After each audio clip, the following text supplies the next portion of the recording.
Hi everyone, it's Ann at Martin House Flowers. Welcome back to my channel. In today's video, I thought I would go through some of the items that I need to take care of in the month of June. I have quite a few things to do that I would like to get finished before the heat starts. We are currently having temperatures in the mid-80s and it is certainly getting warm. In fact, we're going to hit the mid-90s over the weekend and into next week.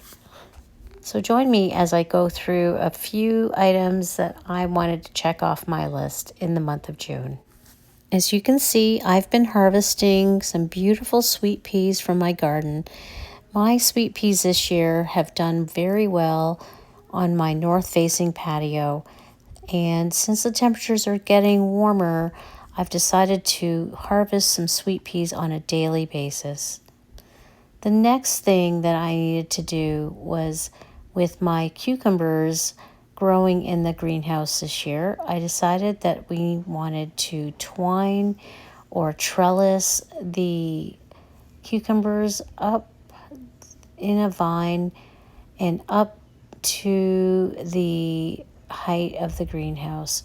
So I got Greg out one evening to tie one of the pieces of hardware into the ceiling, and I looped the twine down to the bamboo sticks that were currently supporting the cucumbers. So I'm really hoping that the cucumbers will twine up this string or twine up to the ceiling and we will be able to harvest from those vines. Another thing that I have to take care of on a daily basis is to water all of my plants in the greenhouse. As you can see, my seedlings are getting almost ready to plant in the ground. And look at those beautiful snapdragons from seed that are in my containers outside. My dahlias here by the greenhouse get a lot of rabbit pressure, so I've been covering them, but soon I will have to pull off those cloches. My Roseanne geranium sadly was eaten by the bunny. The second one here also didn't make it over the winter, so I planted my scabiosa that was in my front porch container. Behind the greenhouse, I still had the foliage remaining from the daffodils, so today I started my list of things to do by cutting back all of the foliage of the daffodils back here, and it looked so much neater. Just a few days ago, my Queen of Sweden, Olivia Rose Austin, and New Dawn were all in bloom, and in order to have all of my roses continuously bloom throughout the summer, it was time today to deadhead all of the spent blooms.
We received a couple of days in a row of intense rain, and that also contributes to the roses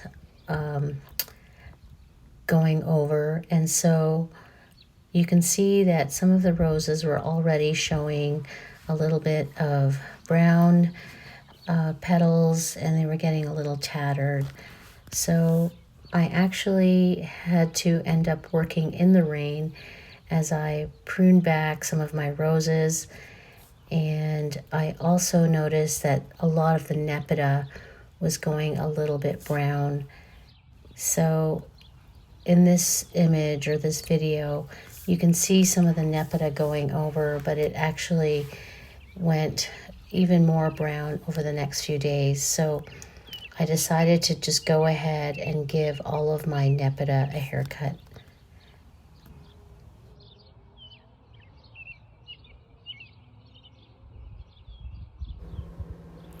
I didn't mind working in the light rain the other day. I just wanted to get all of the nepeta cut back so that I could appreciate more blooms in the next few weeks. So that's the cat's meow underneath the birch tree, and over in the long border are the cat's pajamas nepeta lining the rose border.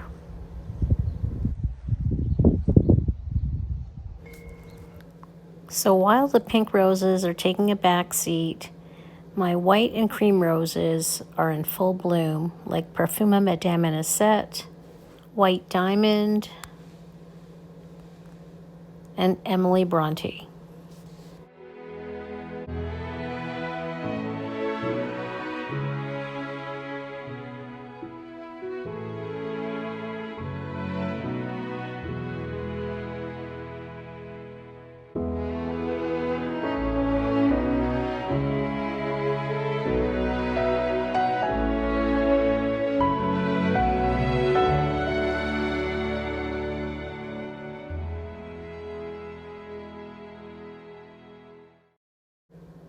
And over by the mailbox, the other grouping of cat's pajama nepeta were also cut back. In just a few weeks, the nepeta, cat's pajamas, and cat's meow will be blooming again, and there will be beautiful purpley blue blooms surrounding my roses, the mailbox, and my birch tree. Meanwhile, my cut flower garden has just exploded with blooms. These are my ballerina pink zinnias. The seeds are from Johnny's, and I was so pleased to wake up yesterday morning to see these finally blooming. Of course, I did the wiggle test, and I can even, if I want to, cut back these stems to basically allow the zinnias to start branching out and to create taller, stronger stems. I might in fact do that and just create a small bouquet, just a small little posy, so that the next set of zinnia blooms will be taller. Cosmos, I've been harvesting little by little. My salvia, I've also cut a few that I've added to the bouquets at Barb's Garden Market and Sycamore. So cosmos, just like snapdragons and zinnias, are cut and come again. So it's really important to cut them. This one is actually not bad to cut back, and or sometimes the side blooms will bloom out. But as you can see, the snapdragons have just exploded because I have been cutting on these quite regularly, and I almost have missed some of these blooms. I could in fact just cut them back so that it'll allow more growth, more blooms. And look at the sweet peas against the chicken wire here. I used that bloom actually, that purpley stem, in one of my arrangements.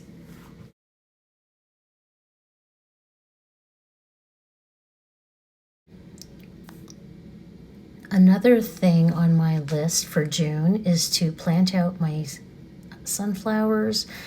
The seedlings are starting to root at the bottom or come out of the cells, so I think it's time to plant them.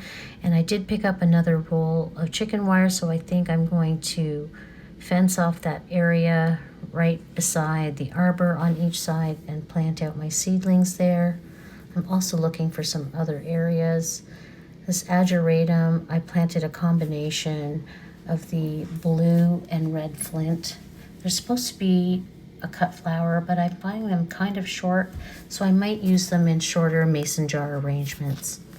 I definitely need to come in here and harvest a lot of these blooms so that they can continue to bloom.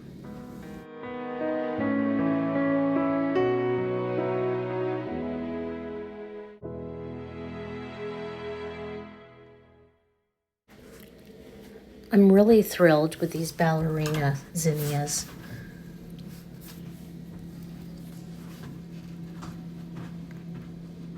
They're such a soft, pale, peachy pink. And these at the corner, I think I did about a third of the bed in these Oklahoma salmon pink zinnias.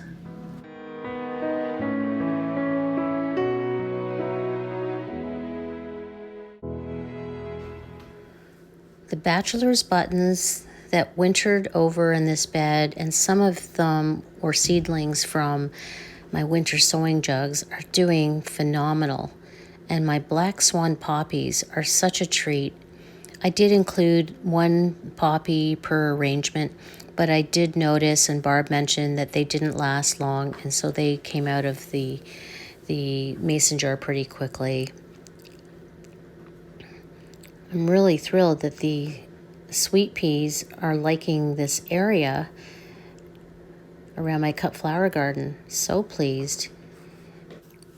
And those are the first blooms of Eustacia Vi, the bare root rose we planted in May from David Austin. My amaranth is growing nicely. My larkspur and bupleurum are almost ready to bloom.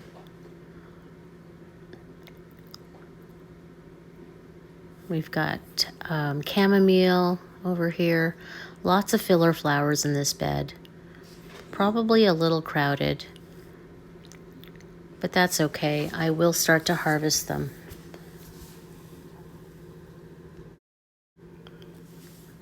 It's also time to stake your taller blooms like delphinium. To avoid them from flopping over, I usually put some twine around some bamboo sticks. And look at that first bloom of my bloomstruck hydrangea. Even though we've been putting down our coffee grinds, the very first bloom, ironically, is a very pale pink. I've never seen it that pale.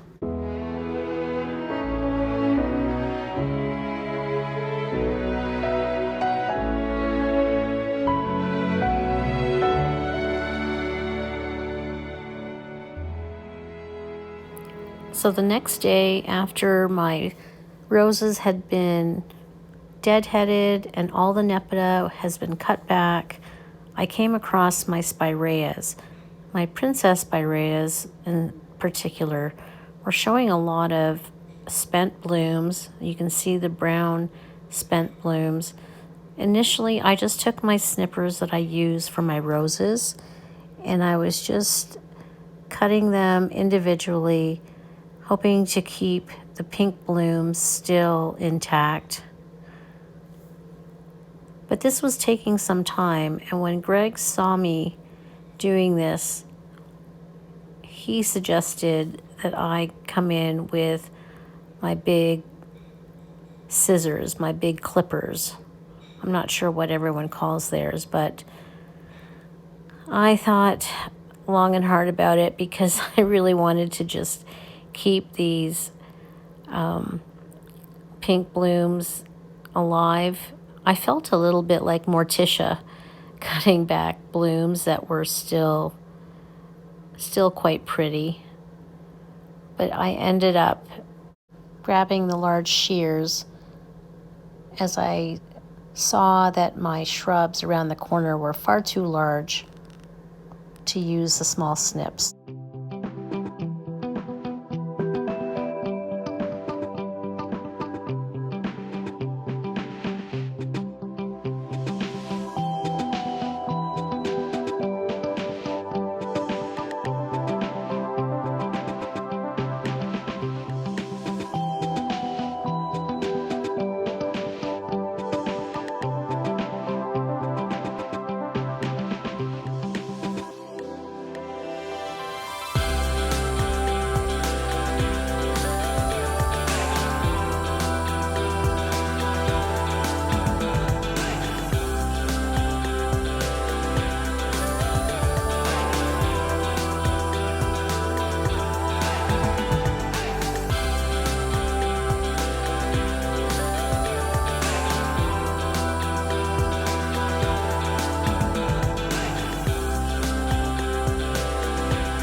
each of the spiraeas took about 20 minutes by the time I finished shaping them into a mound and of course picking up all the debris.